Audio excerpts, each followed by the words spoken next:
no tratamento de COVID. Deixa eu começar a apresentação aqui da tela.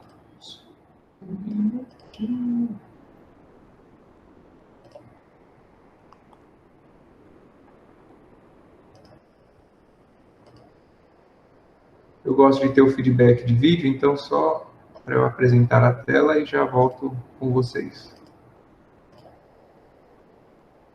Então, gente, estão vendo minha tela? Sim, estou vendo. Tá ok, tá ok. Então, eu vou iniciar aqui. Deixa eu abrir aqui. Então, gente, eu vou falar um pouquinho sobre a fisiopatologia, um pouco sobre a oxigenoterapia e a posição prona, um pouquinho sobre NIOS também, uma pincelada, para que vocês venham a conhecer um pouco dessa fase, dessa etapa, tá certo? De tratamento e tudo mais. Então, eu sou Bruno, né? Eu tenho especialidade na parte de cardiopulmonar, tenho especialidade também na parte de segurança e qualidade, né? Então, sou gerente de qualidade e multidisciplinar aqui do Hospital Metropolitano, meu mestrado em neurociência pela UFPB, sou fisioterapeuta do HU aqui de João Pessoa, né, do Lauro Vanderlei, e sou tutor do Hospital do Coração. Tem outras coisas aí, mas enfim, não importa muito. E aí, a gente vai conversar um pouco sobre a parte do sistema respiratório, né, tendo em vista que o Dr. Paulo vai falar um pouco sobre as alterações da parte de neuro, vai se aprofundar um pouquinho mais sobre a questão da fisiopatologia, e aí a gente vai começar com essa parte de entendendo um pouquinho do sistema respiratório. Nós da Físio atuamos diretamente nessa condição da parte respiratória, e é interessante a gente ver esses dois pontos bem importantes do sistema respiratório, né? Os dois objetivos bem grandes, né? Então, é realizar as trocas entre o organismo e o meio ambiente, né? Então, um importante ponto de contato nosso com o meio ambiente, e também tem um papel importante na regulação do equilíbrio ácido-básico. Então, não só durante a atividade física, mas durante todo tipo de ação realizada pelo corpo, tá certo? Um ponto que nós devemos entender da parte de respiração é que, para que o corpo venha manter o pH normal e esse adequado suporte de oxigênio para os tecidos corporais, é importante que a gente tenha um conjunto de sistemas trabalhando em equilíbrio. Então, se eu tenho hoje a minha função respiratória funcionando de forma adequada, é porque os diversos sistemas estão trabalhando de forma a se ter um bom mecanismo de função, de ação, né, para que ele tenha essa efetividade. E aí a gente tem o sistema nervoso central, né, que tem um papel importante nesse ponto. E aí, quando nós formos falar de todos esses sistemas e todas essas estruturas, é interessante que a gente tenha esse olhar mais abrangente a essa condição. Normalmente, quando a gente é da fisioterapia, a gente vai olhar para a parte muscular, para a parte de nervo. Quando a gente é da parte da nutrição, a gente vai tentar observar a questão dos nutrientes, a questão do paciente estar desnutrido ou não. Mas no caso do paciente com o objetivo de assistência em domicílio, né, de acompanhamento, é interessante que a gente tenha esse olhar bem amplo. Se o sistema nervoso desse paciente central não tem uma boa estruturação, se ele tem uma lesão e tudo mais, ele não vai conseguir efetuar o estímulo para a parte respiratória, né? Então, pacientes que têm utilização de bloqueador neuromuscular e outras coisas, por exemplo, já voltando à parte de UTI, né, não o nosso foco, mas simplificando, ele tem uma alteração desse ponto e é inibido esse sistema para que ele venha a respirar, né, de uma forma controlada. Os nervos periféricos, então, o comando é importante, né, dessa parte respiratória. Os músculos respiratórios, as vias aéreas superiores e inferiores, então o paciente ele pode ter alguma alteração em toda essa condução do ar. A estrutura de parênquima, que acaba sendo muito lesionada pelo COVID, e o sistema cardiovascular e a hemoglobina, que se não tiver ali para levar o nosso oxigênio, não carregar ele pelo nosso corpo, não vai conseguir realizar efetivamente essa oxigenação e esse aporte aos órgãos, tá? Quando a gente fala de controle da respiração, né, é interessante a gente lembrar que não é a ausência do oxigênio ou a diminuição do oxigênio que faz com que a gente tenha vontade de respirar.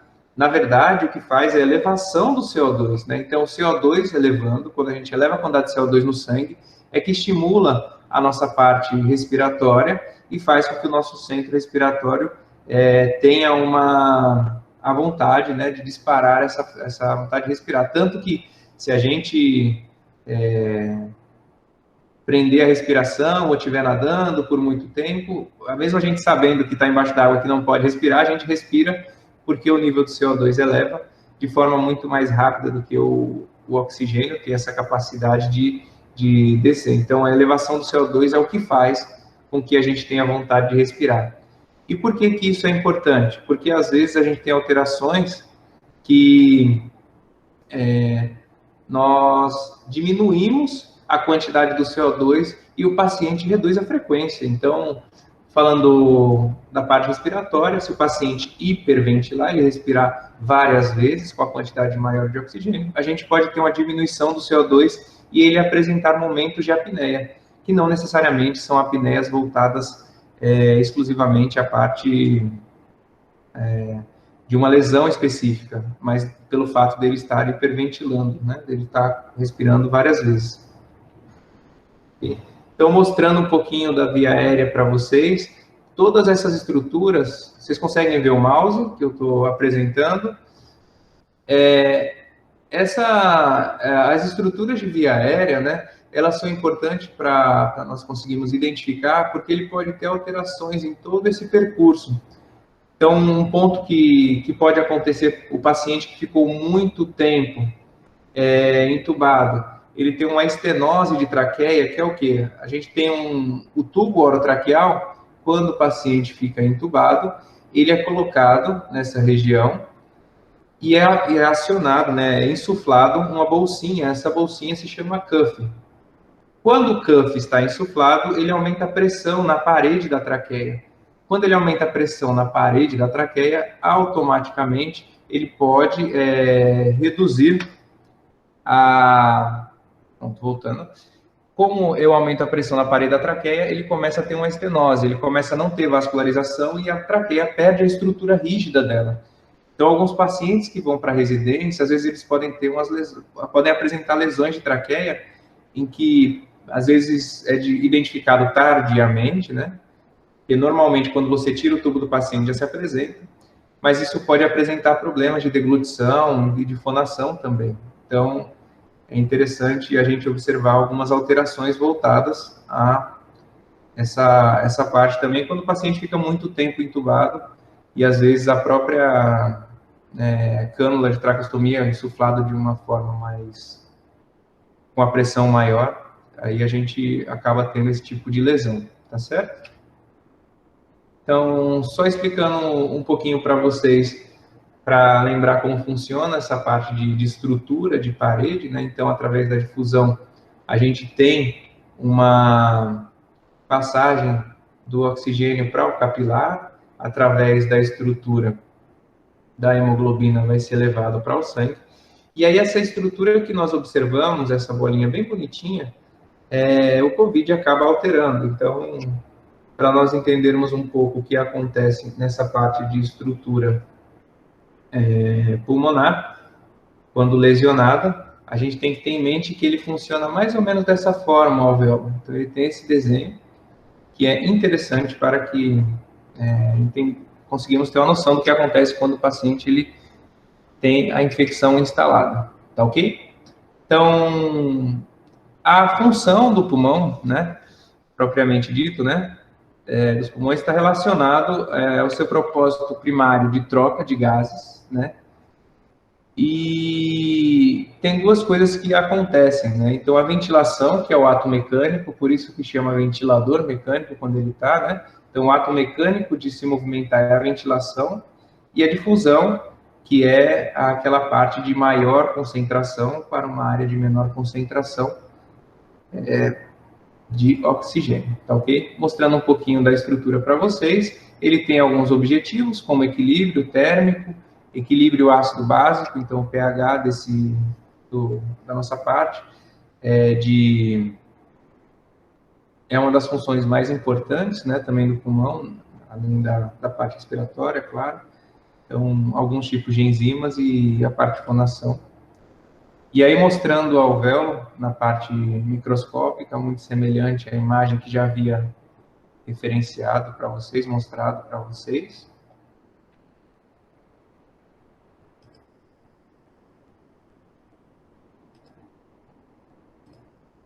Outro ponto, né?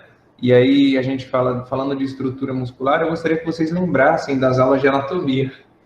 Então, olha a quantidade de músculos que nós temos voltados apenas à parte da respiração. Lembrando que a parte de inspiração, né, quando a gente desce o diafragma, a gente faz um movimento de alça de balde, né? Então, esse movimento de alça de balde faz uma alteração das pressões internas e externas, fazendo com que o ar entre. Ele é sempre um movimento ativo. O movimento passivo, normalmente, é o movimento da expiração. Então, quando o meu paciente força a expiração, é algo que indica algo que não está bem com ele. Então, se você observar, você puxa o ar, e quando você vai soltar o ar, normalmente você não faz força. A saída de ar ela é passiva. Então, a gente tem uma quantidade grande de músculos respiratórios da parte inspiratória, né? Então, a gente tem intercostal interno, externo, diafragma, a gente tem essas musculaturas inspiratórias e expiratórias. E essas musculaturas vão identificar, por exemplo, se o meu paciente ele vai apresentar um esforço ou não. Normalmente, nós usamos só o diafragma. Então, se eu uso só meu diafragma para respirar, isso já é um bom indicativo de que meu paciente não está apresentando uma insuficiência respiratória. Se eu começo a apresentar tiragem, né, batimento de asa de nariz, começo a apresentar um esforço respiratório tanto para inspirar como para expirar, isso já mostra que meu paciente está apresentando alterações significativas da parte respiratória.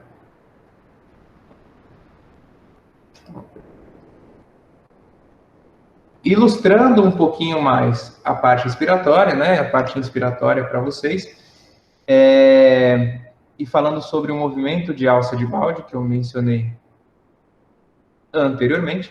Então, as nossas costelas e o nosso diafragma ficam nessa posição.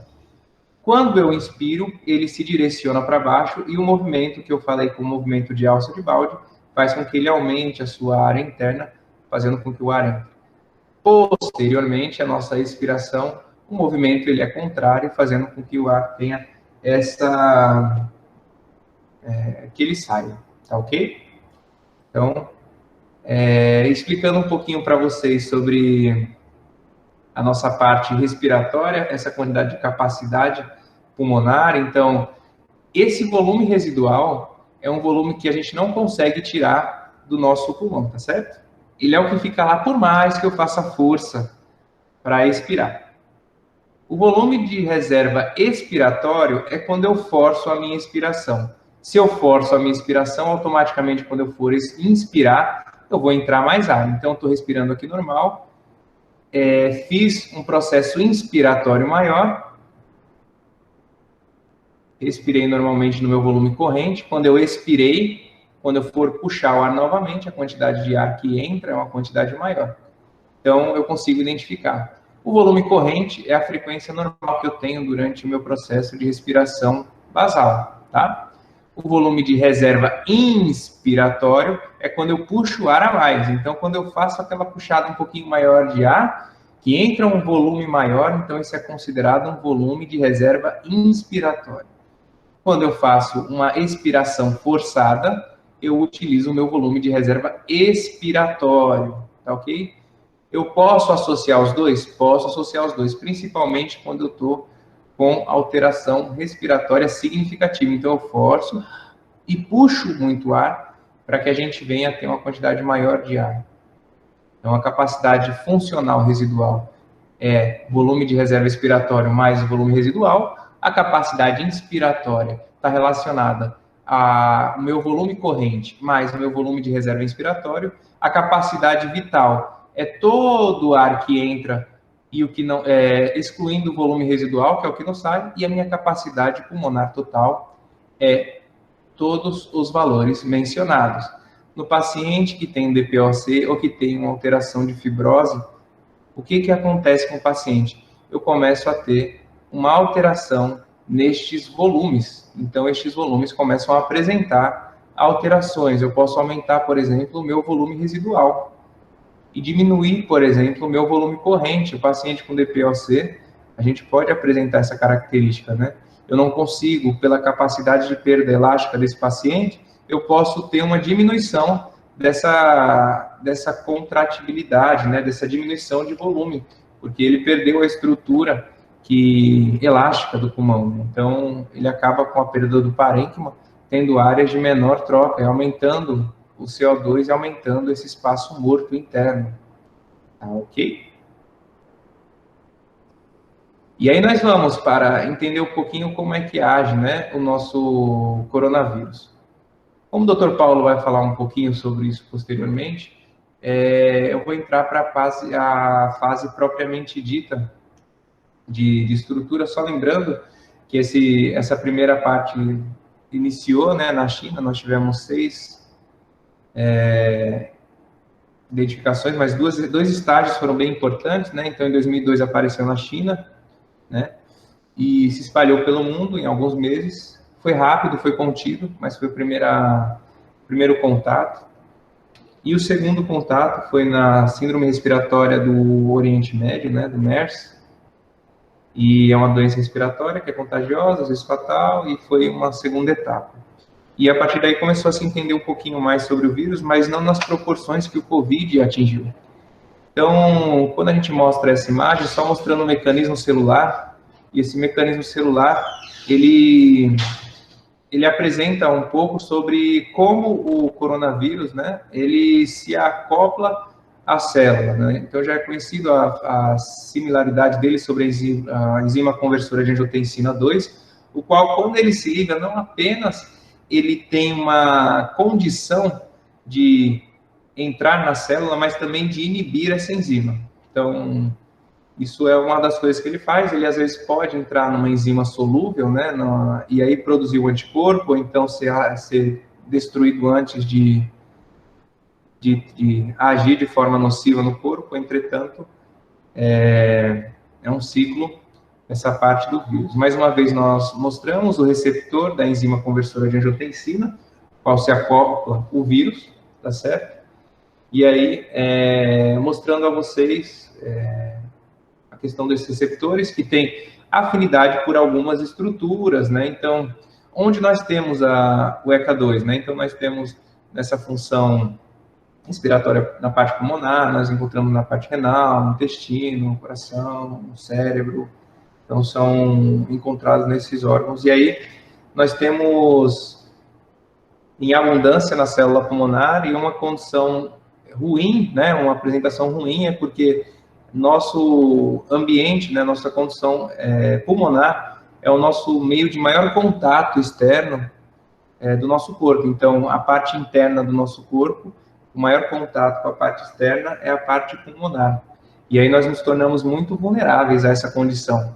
Então, nós temos uma condição de contágio através da inalação e por algumas, por secreção oral, por tosse, espirro, mãos, enfim. Então, durante o período de incubação de 14 dias, que também vai ser mencionado posteriormente, a gente tem 2 estágios, né, um replicativo e de imunidade adaptativa. E aí, eu vou mostrar para vocês um vídeo, para que vocês vejam um pouquinho só a dimensão da propagação de um espirro, por exemplo, no ar. Então, vocês estão conseguindo ouvir, gente, o vídeo? Sim. Tá, okay. Bem, eu normalmente, quando eu espirro, eu não deixo a baba caindo, tá? Eu não sei se ele forçou um pouco, né, para filmar. Mas a gente consegue observar bem a questão da saliva. droplets when they talk loudly. It's not yet known what volume of microdroplets leads to infection. Então, só para vocês verem um pouco como é fácil a questão de propagação, e quando, se vocês, no contato com os pacientes, nunca esquecer da utilização de máscaras, tendo em vista que os familiares, né, no caso dele já ter sido contaminado, mas um familiar assintomático, uma pessoa que venha a ter tido esse contato, é interessante a gente sempre se precaver nesse sentido, tá certo? Vocês viram que durante a fala também se propaga bastante. E aí, voltando à parte de fisiopatologia do COVID, né?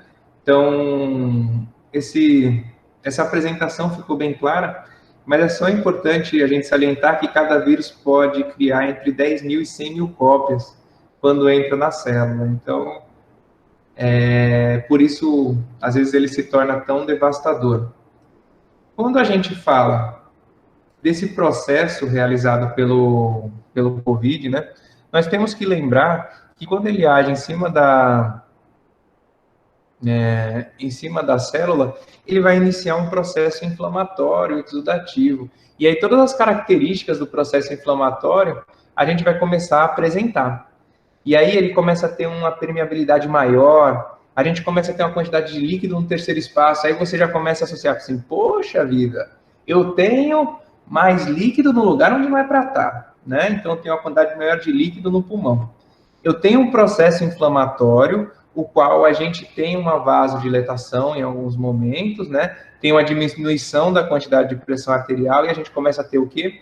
Um processo de hipoperfusão tecidual também, acometido por isso. Só que quando isso acontece na parte pulmonar, né? Quando a gente vai para a parte pulmonar, a gente tem um agravamento, né? A gente tem uma alteração da parte de estruturas.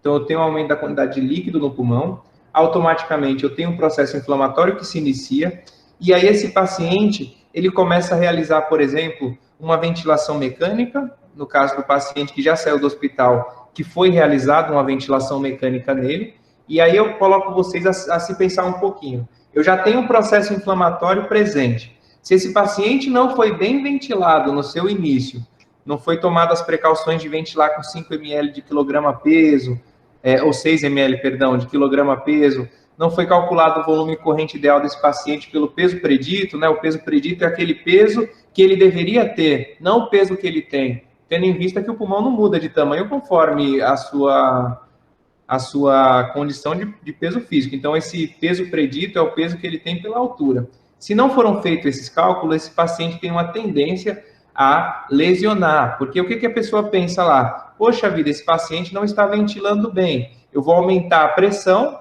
quando eu aumentar a pressão do ventilador, automaticamente esse paciente vai lesionar mais ainda a fibra, e eu vou entrar num processo inflamatório ainda mais grave, com rompimento de fibra. Quando eu machuco muito uma área, quando eu lesiono muito uma área, o que acontece? Eu começo a pensar assim, poxa vida, eu acho que eu tenho que construir fibras mais fortes aqui, né? Então, ele começa a perder a característica elástica e a gente começa a ter um paciente com uma desorganização de toda a parte estrutural da parte de estrutura de parênquima. Então, eu tenho uma estrutura de alvéolo normal na nossa parte esquerda e nosso lado COVID, a gente tem uma quantidade de exudato, né? E uma quantidade de aumento de fibrose. E isso faz com que diminua a capacidade de ventilação desse paciente.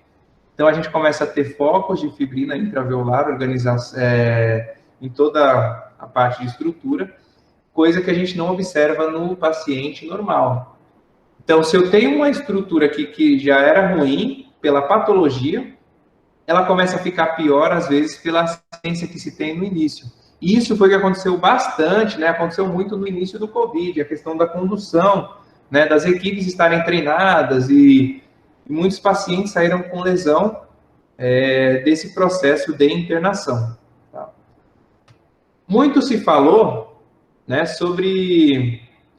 nesse período, sobre o vidro fosco, né? A gente nem sabia o que o que era vidro fosco até pouco tempo atrás, e nos últimos momentos o paciente já vinha aqui perguntando se tinha vidro fosco, né? Então, o vidro fosco nada mais é do que áreas de consolidação, então eles apresentam áreas com uma estrutura branca, por isso se fala vidro fosco, e apenas denotam essa denotação de consolidação. Entretanto, outras patologias apresentam, tá certo? Assim, o vidro fosco. Agora, é uma característica da patologia do COVID, tá certo?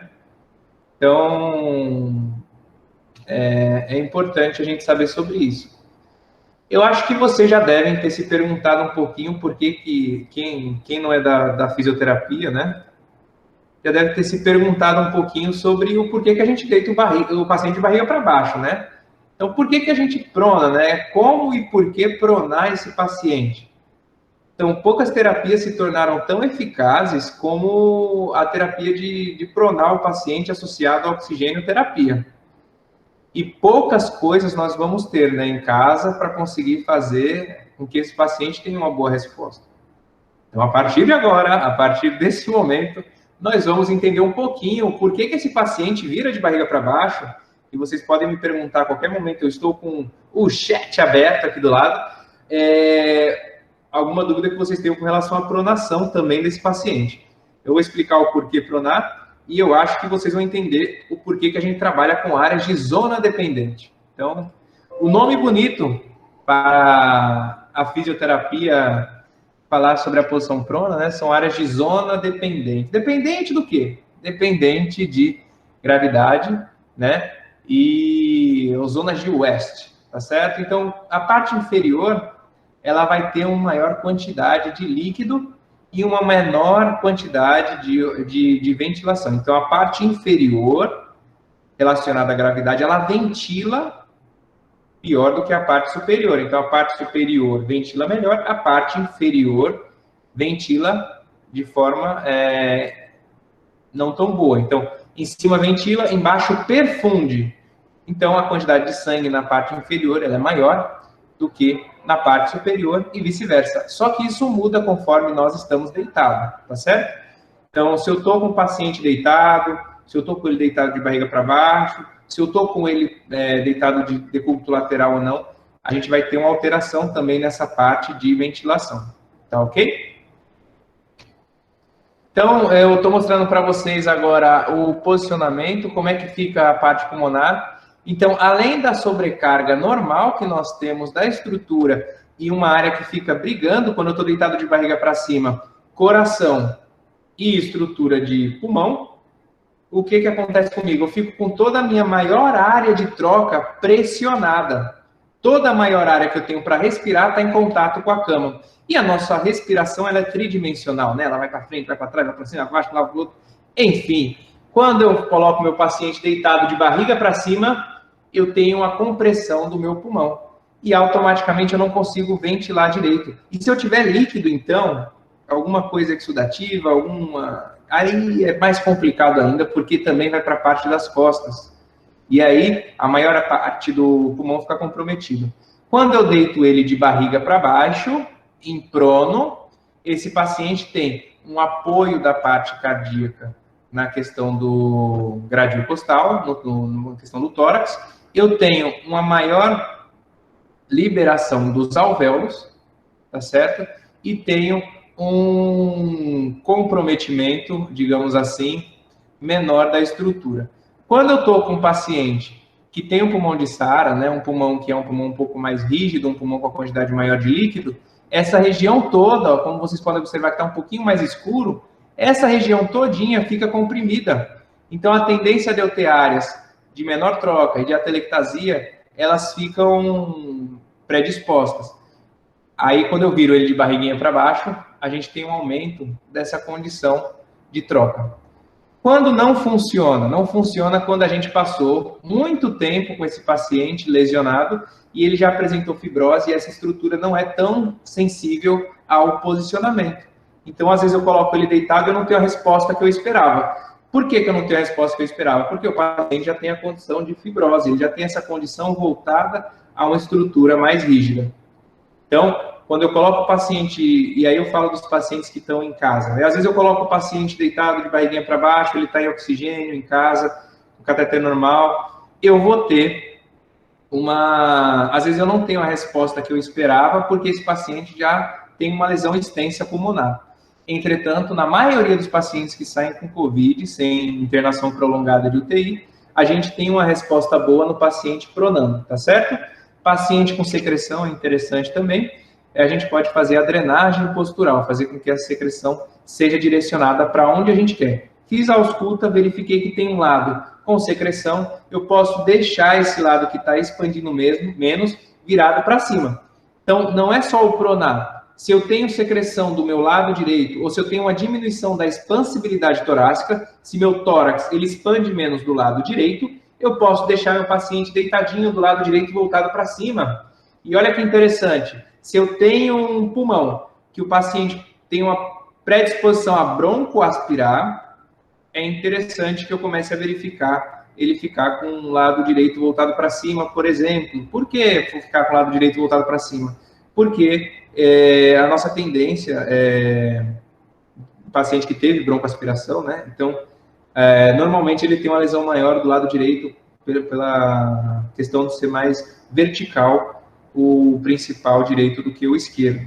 Então, normalmente a gente trabalha com ele virado em decúbito lateral esquerdo, com a parte direita voltada para cima. Então, ele tem um exemplo aqui, né, de como o peso da questão cardíaca fica evidenciado e a nossa estrutura, no paciente em supino e depois no paciente em prono. Depois, novamente, mostrando para ilustrar a área de estrutura com relação a líquido e quando o paciente fica pronado, tá certo? Então, o paciente em posição prono tem uma troca efetivamente maior e a condição sanguínea também altera, né? Então, é muito benéfico ao paciente. E aí nós temos a posição de decúbito lateral, tá? A gente deve lembrar que os pacientes mais idosos, né, a gente tem que tomar cuidado com alguns pontos para que ele não venha apresentar lesão por pressão. Então, joelho, calcânio, está sempre alterando. O paciente, quando ele está em casa normalmente, tá? Ele tem um nível de consciência, mas caso não tenha, pode ser feito junto à família um alarmezinho a cada 1 hora ou 2 horas para que ele venha mudar de posição. Então, se ele estiver pronado e ele apresentou uma boa resposta em residência, então pode se fazer necessário esse acompanhamento. O cuidado com as lesões de pressão é muito importante no paciente em domicílio, para evitar complicações e infecção, tá ok? E aí, na parte de prono, vocês têm alguma pergunta de pronação?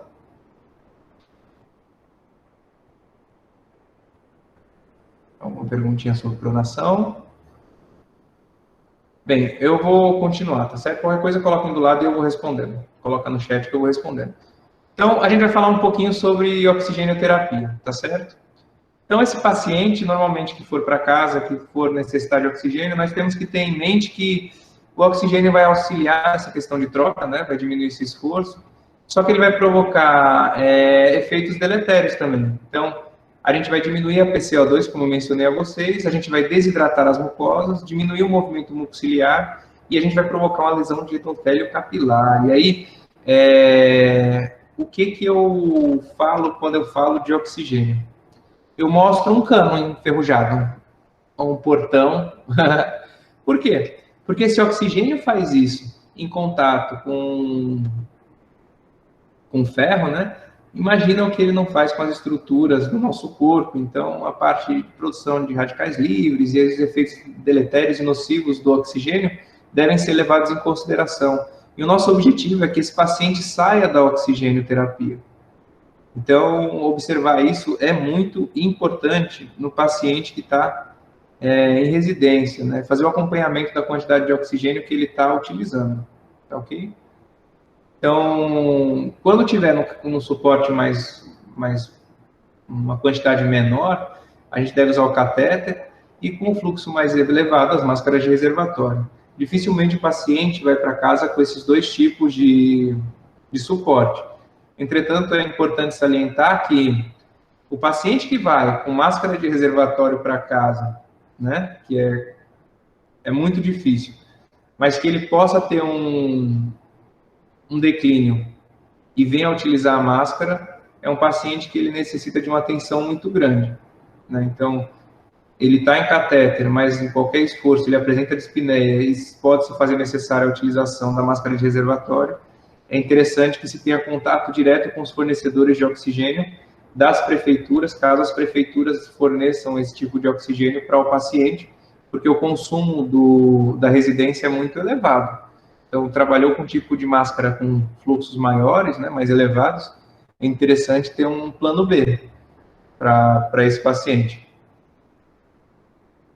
Então, foi perguntado aqui no pós-alto em domicílio, também é indicado essa pronação, tá certo? A gente pode usar a pronação no paciente em domicílio, sim, tá?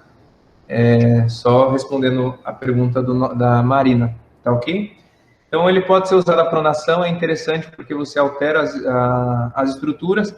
Só para eu exemplificar um pouco para vocês a questão do oxigênio e desse paciente que está em domicílio, quando eu tô doentinho, a minha tendência é ficar quieto. Vocês concordam comigo? Não me mexer para nada, não é? Quando eu não me mexo, automaticamente o meu fluxo da parte respiratória também não se mexe. Então, quando eu estou falando, automaticamente meu fluxo muda, a condição de eu subir e descer uma escada, de eu andar, de eu correr, de eu pular, não tanto assim, né? Mas assim, muda a condição que o ar passa. Mas quando eu estou doente, na condição de recém-chegado em casa, normalmente eu coloco numa condição de conforto. E essa condição de conforto me permite a não fazer muitas atividades. Então, quem for para a casa do paciente tem que entender que ele deve realizar algumas atividades. E essas atividades faz com que ele respire de forma diferente, porque senão vai acumular. E você vai associar oxigênio à diminuição do movimento mucociliar, porque esse paciente está lá parado, então a tendência de você ter uma pneumonia e ter um acúmulo de secreção é maior, tá certo? Então, só lembrando, porque nesse contato com o paciente, quando você estiver com ele em domicílio, viu que ele está com oxigênio e ele fica muito tempo parado, esse fluxo laminar faz com que a secreção se acomode. E ela se acomodando pode levar esse paciente a ter complicações, tá certo? Então, só para mostrar esse detalhe, que é um detalhe muito importante, tá? Então, na questão da fisioterapia, existem suplementações de oxigênio e tudo mais, passado. Quando o paciente vai para casa, as contraindicações, que são essas absolutas de hospital, às vezes não são na residência, porque ele não tem mais o vírus ativo. Então, o paciente está tranquilo, né? Tá em casa, então pode ser feito, né, a nebulização. Só que a gente tem que lembrar o tempo que esse paciente está de alta. Então, quando a gente fala que ele tem aquele tempo de 14 dias, que cada paciente se comporta de uma forma diferente. Então, é interessante que nós não tenhamos a nebulização como uma arma, né, de terapêutica, pelo menos nesses primeiros momentos, tá certo? Não estou falando que não é para fazer. Se ele saiu já com teste negativo, se já tem a confirmação de que ele não tem mais Covid, que já saiu de alta, tá tudo super bem, tudo ótimo, tranquilo. Mas é interessante conversar com a equipe que deu alta, que normalmente não tem problema, mas é uma ressalva que pode ser feita para que ele tenha esse contato, tá certo? Eu mostrei algumas máscaras de VNI que são utilizadas. Essa aqui é bem difícil, né? Realmente, é capacete, quase não tem. Mas a VNI já está sendo utilizada. Então, nós já utilizamos no hospital e alguns pacientes podem utilizar a VNI, tá certo? Então, a ventilação não invasiva é uma arma da fisioterapia em pacientes que têm assim, uma necessidade maior. Entretanto, não é tão comum, mas pode ser solicitado. E aí vai da equipe de vocês ver isso. Uso de catéter até 6 litros, e aí tem o fluxo da parte de oxigênio, né? Então, a parte de oxigenoterapia tem um fluxo específico, o qual a gente faz a suplementação ou não, através de um fluxograma bem legalzinho. Eu acho interessante que Se vier a ter alguma alteração, é indicativo logo da atenção hospitalar. Então, viu que foi para máscara de reservatório, já indicar o acompanhamento hospitalar, não tentar ser um herói no meio da assistência. Então, vamos focar na parte que realmente importa. Apresentou queda de saturação, necessitou de fluxos maiores. Então, é interessante que a gente vá para a unidade, encaminhe esse paciente para a unidade o mais rápido possível, tá certo? Máscara de reservatório de 7 a 10, catéter até 6, até por questão de lesionar, né, além de aerolizar, né, além de mandar disseminar, mas 6 litros é uma quantidade muito grande de oxigênio para este paciente. Okay? Então, só lembrando o cálculo de PO2 ideal, e isso aí é só para no caso de ir para internação, e vocês quiserem acompanhar, porque aí a gente tem idade e faz o cálculo aproximado, a gente não vai querer que esse paciente tenha uma PaO2 de 100%, se o paciente tem 90 anos e está indo para a unidade hospitalar, isso acaba causando uma alteração e ele pode descompensar. Um cálculo simples com relação à parte de catéter, então, para cada litro a gente vai fazendo de 3 a 4 de fração inspirada de oxigênio. Então, é uma coisa simples, mas para a gente saber o quanto a gente está ofertando de oxigênio para o paciente. Então, 21, 24, 28, 32, o primeiro sendo 3, né? E o restante tudo múltiplos de 4. A gente pode fazer a multiplicação por 4. Então, cada litro ofertado eu multiplico por 4.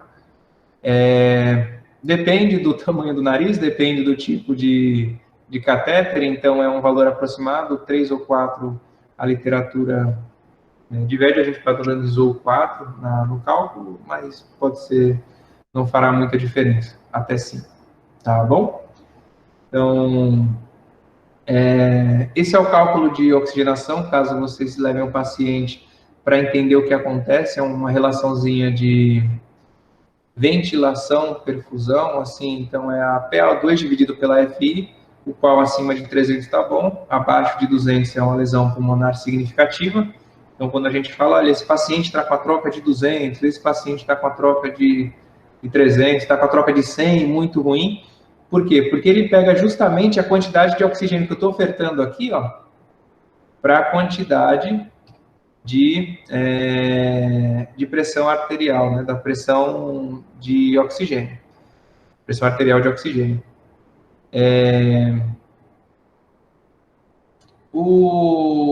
Quando a gente utiliza esse cálculo, né, ele tem algumas controvérsias da parte de utilizar ele como um critério único de intubação. Por quê? Porque ele varia muito, principalmente porque o paciente em ventilação espontânea não tem o mesmo parâmetro que foi usado pela criação do artigo. Então, o artigo que referencia, né, que fala sobre isso, sobre a relação ventilação-perfusão e esses cálculos, foi um artigo feito em pacientes em ventilação mecânica. E lógico que muda, né? A quantidade de ar ofertado, estrutura muscular, tudo isso. Mas ele é utilizado como um indicativo de gravidade desse paciente. Ok? Estou mostrando para vocês com relação a isso. A gente tem que lembrar que a Venturi não é muito indicada. Primeiro, alto fluxo, né? Joga muito para o ambiente. Segundo, está em casa, gasta muito oxigênio, tá? A nebulização com soro pode ser feita, né? A orientação médica é que vai prescrever essa parte de... essa parte eu tô lendo aqui, viu, gente? Por isso a minha cara, assim, que está... Então, pode ser feita a parte de nebulização, só tomar cuidado com o tempo e se esse paciente não está com vírus ativo ainda, para não jogar para a residência inteira. Então, só salientando que a questão do cuidado, o profissional vai estar bem, tranquilo, mas se eu provoco aerosóis com uma máscara de Venturi ou com outros equipamentos, eu posso estar contaminando toda a casa, tá? Teria uma técnica para orientar paciente com dificuldade de respirar, uma queixa dele no momento da ligação. Então, primeiro ponto é fazer um movimento de inspiração com uma pausa no final da inspiração, para que tenha tempo de respirar. No caso de desconforto respiratório, na maioria das vezes isso resolve. Ele começa, quando ele fica angustiado para respirar, ele começa a fazer empilhamento de ar, né? Ele faz... E esse empilhamento de ar faz com que ele não consiga retirar tudo. Então, a expiração é importante, fazer com que o ar saia de uma forma mais eficaz. Então, forçar a expiração, pedir para que ele tire todo o ar, para quando ele puxar o ar vir mais oxigenado. Tá ok? Então, é uma coisa que pode auxiliar. Não colocar água no umidificador do paciente. Então, por isso, cuidado com os fluxos também, tá certo? Vamos tomar um cuidado com os fluxos. Vou dar uma corridinha aqui por conta do horário, tá? Isso aqui é só a questão do fluxo da Sografir com relação à avaliação do paciente. Isso é muito voltado à parte da fisioterapia na ventilação não invasiva e quando iniciar o oxigênio. Lembrar que a gente tem esse alvo de 94% da parte de saturação, o qual assina um sinal, dá um sinal para a gente, né? 94%. E aí eu vou só falar para vocês um pouquinho sobre o NEWS, que é uma coisa bem rápida, que é o National Early Warning Score. Na verdade, ele vem para auxiliar a gente a identificar alguns sinais na parte de deterioração clínica desse paciente. Então, ele tem diversos númerozinhos bem legais. Esse aqui é do protocolo do HU, da EBSER, tá certo? O qual ele mostra um númerozinho aqui em cima. Cadê o mouse? Ele mostra um número aqui em cima, o qual ele vai colocar, por exemplo, e aí embaixo a gente tem, por exemplo, o A de alerta, se o paciente está acordado, embora não necessariamente orientado, então ele não vai pontuar nada. Se ele tiver apresentando voz, algum tipo de resposta, se você está bem, tudo mais, resposta motora preservada, tudo isso é avaliado nesse ponto, tá certo? Se ele apresentar alteração em uma dessas partes, então é marcada a pontuação 3, ok? E aí, cada ponto desse, a gente vai de 3, no qual é negativo, né, um valor inferior, por exemplo, de temperatura, caracterizado por uma hipotermia, uma bradicardia, né, uma pressão sistólica inferior, uma pressão respiratória também baixa, e aqui a gente vai melhorando esses pontos, né, diminuindo, chegando ao equilíbrio, que seria ao meio, e assim a gente vai indo. Eu estou falando do NEWS porque a gente, conforme for avaliando, né, nas unidades hospitalares se utiliza para isso, conforme for avaliando o paciente, a gente tem como saber como é que vai ser a nossa avaliação dele. Se ele tem um score ruim, no paciente que apresenta algum tipo de instabilidade, eu vou pedir para ele monitorar a cada 12 horas. Se não, a gente vai reduzindo a cada 1 hora, a cada 4 horas, né? Até chegar ao ponto mais crítico que não vai estar realmente mais em casa. Mas se eu cheguei da pontuação 0, fui para 4 e estou vendo que esse paciente está começando a deteriorar, está começando a reduzir, o que acontece? Eu tenho que ter e me ligar um sinal de alerta para dar orientação para ele procurar a unidade, tá certo? Então, protocolo de oxigenoterapia já foi apresentado no grupo maior, mas só para vocês terem noção sobre a questão do fluxo, né? Com pacientes com doença pulmonar. E aí, eu estou correndo um pouquinho por conta do horário, né? Mas algumas coisas que você deve saber caso tenha um contato com o paciente, né? Independente da forma que vai ser feito, às vezes faz necessário a gente ter o contato com o paciente, alguma avaliação. Então, os EPIs sempre importantes, tá certo? Não só para vocês, mas para o acompanhamento desse paciente. Avaliar a saturação periférica é algo importante, tá? Inferior a 94, tá? Aqui está 96, mas inferior a 94, chegou em 94, liga um sinal de alerta importante, tá?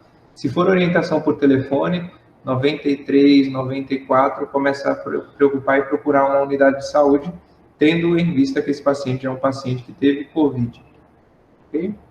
Então, aqui algumas coisas relacionadas mais à assistência normal e à assistência hospitalar, mas aí eu deixo para vocês uma frase que é muito importante, foi muito importante, está sendo muito importante nesse momento de pandemia. A vida é uma luta consigo mesmo.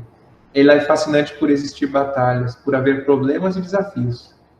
E por haver problemas e desafios é que conseguimos realizar a nossa revolução humana. Então, essa oportunidade que nós estamos tendo é uma oportunidade que ela é nossa e só nossa. de se desenvolver e conseguir realmente melhorar. Nesse momento de pandemia, nós aprendemos muito, né, com diversas áreas diferentes, e eu acho que vocês, que são a nova cara assistencial, né, têm essa condição de aplicar tudo que foi aprendido agora, não só no que diz respeito à assistência propriamente dita, mas na condição de assistência ao ser humano. Então, tudo que passamos agora vai servir como experiência. Fico por aqui, né? Assim, agradeço muito a todos por me ouvirem. Como eu falei anteriormente, eu sou muito aberto a conversar com todo mundo, pelo Zap, a hora que quiser, até de noite. Só não com corações, porque a minha esposa ela é muito ciumenta. Eu não sou bonito, mas eu não sei o que ela viu em mim, então acho que alguém pode ver também, nunca se sabe. E aí, a gente vai tentar fazer tudo de uma forma bem clara e bem leve, porque os nossos pacientes, eles têm um nível que não é o nosso nível de esclarecimento, né? Então, quando a gente fala para ele, teve muita água no seu pulmão, né? E que ele vai chegar perguntando sobre isso, aí você vai falar, então, é porque quando você bate o braço não inflama? Então, inflamou lá também. Aí, a gente tem que levar sempre para essa condição de conversa o mais simples possível, tá bom? Novamente, fico aberto, né, a qualquer questionamento, e a gente pode dar continuidade